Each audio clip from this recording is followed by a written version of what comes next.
If we don't have private dollars coming back into this market creating new jobs, we're going to be at the absolute mercy of our government. We need to make sure that our corporate tax rate is at least at the level and not higher than Europe's. We are losing hundreds of manufacturers, employers, and other companies to Europe and overseas because we are taxing our government is taxing employers away. We need to make sure that we take the death tax and bury it. For those of you who have worked out there for all your life in your family business, Amato Chills, others out there who have created their business and then only have to find out that when they pass, the legacy they want to leave their family, they have to sell in order to pay the taxes on it. It's incomprehensible. It's unconscionable. We need to change that. You know, in our economy, last year, for every $1 spent by the federal government, 46 cents was borrowed.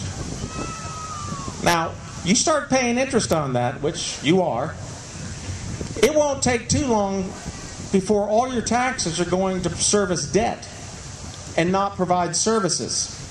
And yet we have continued to grow government and grow government and grow government. So you see, today we have a choice.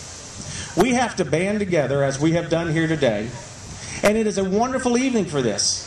The passion, the tenacity, the desire to make sure that we choose people to do our work for us, and then after we elect them, we hold them accountable.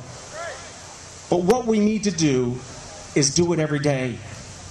You see, as Americans, we understand that government didn't do anything for us.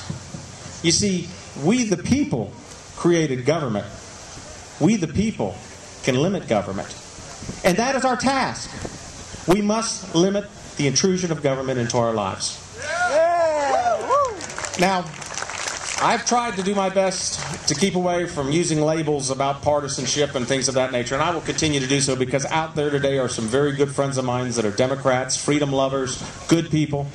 In fact, I come from a broken home. My mom was a lifelong Democrat and my dad a lifelong Republican.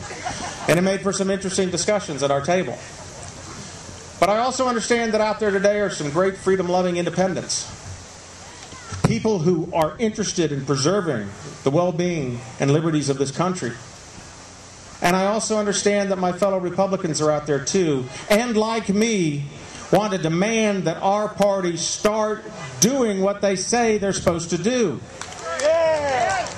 In the words of the song, we need to see a little less talk and a lot more action. But that's what it's about. Because you see, when the Patriots were at Trenton that snowy, bloody Christmas, and they survived the battles with the British, it wasn't the government that did it. It was the patriotism in their spirit. When Kitty Hawk and the Model Ts were invented, when they had the first flight of Kitty Hawk and they had the Model Ts, it wasn't government that flew that plane or invented it. It wasn't government that invented the Model T. It was the American entrepreneur. You see, it wasn't the government that said women have the right to vote and, oh yeah, we the people means all the people. It was the courage of the American spirit. And that's what we have here today. That American spirit, that American courage, that American patriotism that we, each of us, are challenged daily to preserve and protect. I have two boys, ages 17 and 18. When the day comes and they're off and hopefully one day self-supportive, which I think is going to be quite a ways from now, we're just getting them self-maintenance.